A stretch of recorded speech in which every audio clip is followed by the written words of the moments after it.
हमें उसकी आत्मा को बिजुका से निकालकर किसी और मृत शरीर में डालना होगा। लेकिन हम ये कैसे करेंगे? मेरे साथ खेत में चलो। पुजारी जी के साथ राजीव के बाबा और मैं, हम तीनों खेत में पहुंचे। यहाँ पर 4 मीटर गड्ढा खोदो। लेकिन क्यों? खोदो तो सही, खोदते वक्त समझा दूंगा। इसके बाद राजीव के बाबा और मैं दोनों गड्ढा खोदने लगे।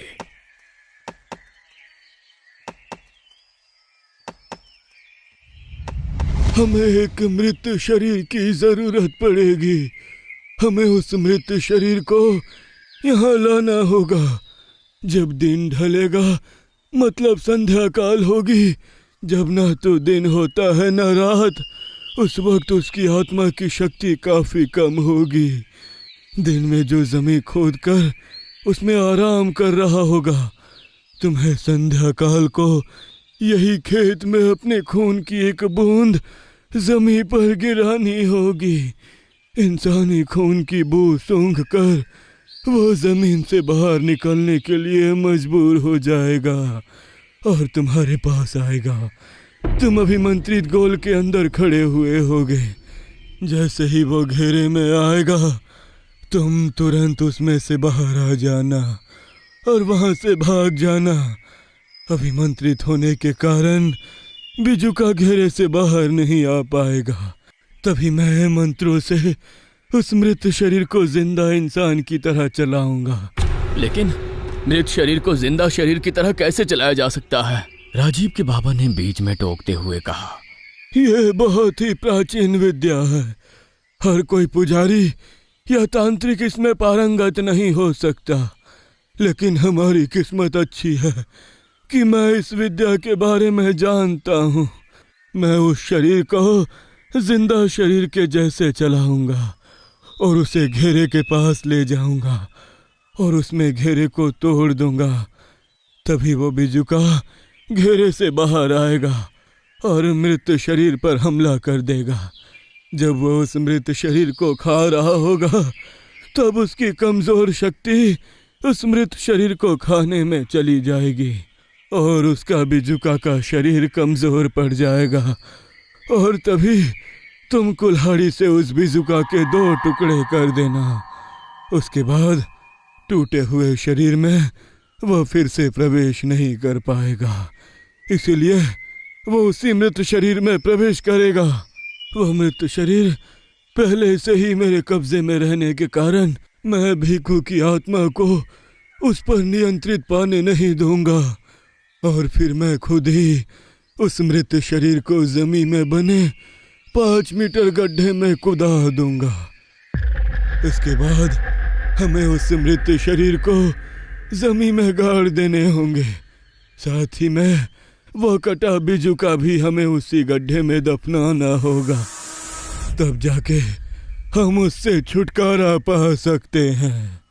अगर ये इकलौता रास्ता है तो मैं ये करने के लिए तैयार हूँ। और एक बात, भिखू लौट आया है, इस बारे में किसी को पता ना चले, यही अच्छा होगा। और रही बात बग्गा के परिवार और तुम्हारे पिता के अंतिम संस्कार का, तो वो हम भिखू को दफन करने के बाद ही करेंगे। पुजारी जी ने जो मुझसे कहा, मैं सर हिलाते हुए हाँ कहा। शाम तक मैं और पुजारी जी खेत में ही बैठे रहे। राजीव के बाबा ना जाने कहां से एक आदमी की लाश ले आए। संध्या काल हो गई थी। पुजारी जी ने उस लाश को देखा और उसके बाजू में बैठकर कुछ मंत्र बोलने लगे।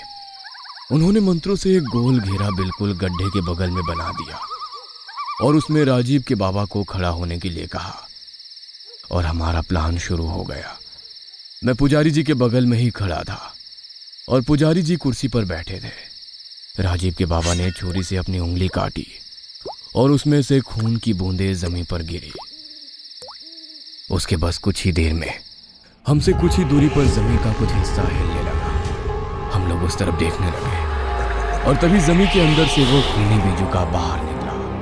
उसके ठीक दाहिने तरफ राजीव के बाबा खड़े थे। उन्हें देख बिजुका उनकी तरफ भागा और जैसे ही वो घेरे में आया, राजीव के बाबा घेरे से बाहर हो गए। तभी पुजारी जी ने अपनी आंखें बंद कर दी और मैंने देखा कि उनके बगल में लेटी लाश उठकर खड़ी हो गई। बिजुका घेरे से बाहर निकलने की कोशिश कर रहा था, लेकिन वो बाहर नहीं निकल पा रहा था, इसलिए वो गुस्से से बौखला गया था। वो लाश चलकर मेरे घेरे के पास आई और उसने पैरों से घेरे का कुछ भाग मिटाया और उसे मिटते ही बिजुका ने लाश को पकड़ लिया और उसे दोनों हाथों से उठाकर उसका पूरा सर अपने मुंह में डाल दिया। वो लाश इंसान की तरह तड़पने लगी। कुर्सी पर बैठे पुजारी जी तड़पने लगे। उनके मुंह से झाग निकलने लगा। शायद वो उस लाश को चला नहीं पा रहे थे। तभी राजीव के बाबा पीछे से गए और उन्होंने कुल्हाड़ी बिजुका के ऊपर चलाई, लेकिन तभी बिजुका ने कुल्हाड़ी एक हाथ से पकड़ी। उसने लाश को छोड़ा और राजीव के बाबा को पकड़ लिया। उसने राजीव के बाबा के कंधे पर काटा और उनका मांस खा गया। राजीव के बाबा दर्द के मारे चिल्लाए। तभी पुजारी जी ने अपनी आंखें खोली और वो मुझे बोले, बेटा जा और उस बिजुका के 2 टुकड़े कर दे। यह सुन मैं कुल्हाड़ी लेकर बिजुका के पास पहुंचा और पीछे से मैंने उसके शरीर पर वार किया। उसका कमर के नीचे का भाग कट गया। तभी मैंने देखा कि उसके मुंह से काला धुआं निकला और राजीव के बाबा के नाक, कान और मुंह से उसके अंदर चला गया। बेटा, बिजुका चाचा के शरीर पर कब्जा कर चुका है। तुम उसे धक्का दो ताकि वह गड्ढे में गिर सके। यह सुन मैंने राजीव के बाबा को गड्ढे में धकेल दिया। राजीव के बाबा की लाश गड्ढे में गिर गई और वो गड्ढे से बाहर आने की कोशिश कर रही थी, लेकिन अभिमंत्रित होने के कारण वो कुछ देर में ही गड्ढे में लेट गई। पुजारी जी, अब क्या करें? मैंने पुजारी जी से पूछा। तब पुजारी जी हंसे और बोले,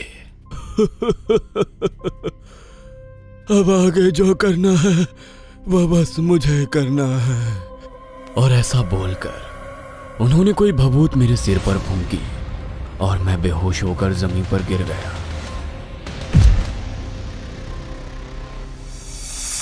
जब मेरी आंख खुली तो मेरे सामने आग जल रही थी और दूसरी तरफ बूढ़ा पुजारी बैठा था। उसने काले कपड़े पहने थे और मेरे हाथ पैर बंधे हुए थे। मैं घुटनों के बल बैठ गया। उठ गया। मैंने उसके पीछे राजीव के बाबा की लाश पड़ी हुई देखी। ये आप क्या कर रहे हो? और राजीव के बाबा की लाश गड्ढे से ऊपर कैसे आई? मुझे पता है कि तुम्हें यकीन नहीं होगा। मुझे माफ कर दो बच्चे, लेकिन मैं मर रहा हूँ। मैं मरना नहीं चाहता।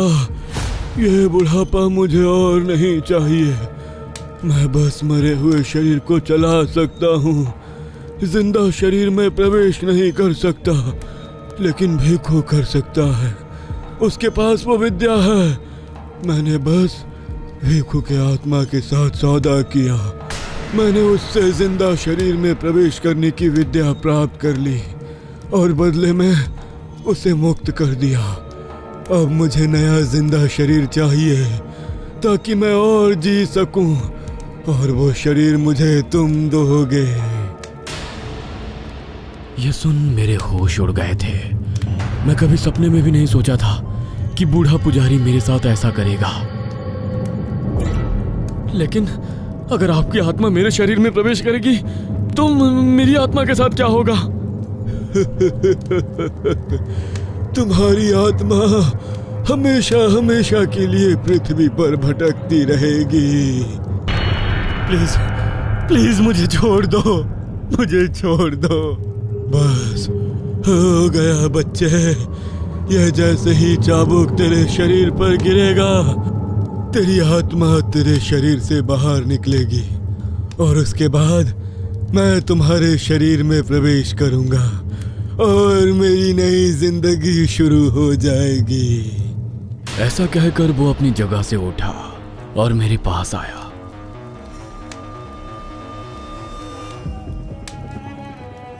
और अपनी आंखें बंद कर चाबुक को हाथ में लिए कुछ मंत्र बोलने लगा। मैं उसके सामने गिड़गिड़ाता रहा, लेकिन वो मेरी एक नहीं सुन रहा था। तभी उसने आंखें खोली और उसने मुझे मारने के लिए चाबुक उठाया।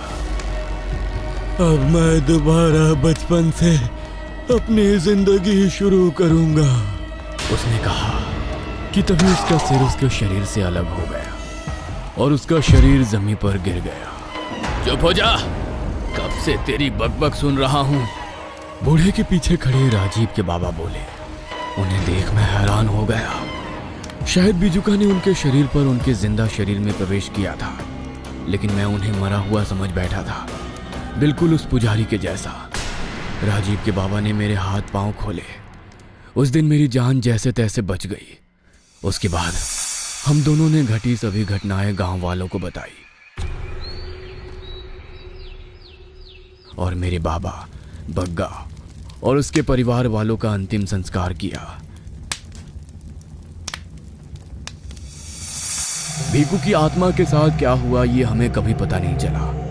उस पुजारी ने उसे मुक्त करने के बाद उसके साथ क्या हुआ ये सोचने वाली बात थी, क्योंकि वो कभी भी वापस नहीं आया। शायद उसकी आत्मा कहीं और अपने लिए शरीर ढूंढने चली गई, शायद एक बीजुका का शरीर।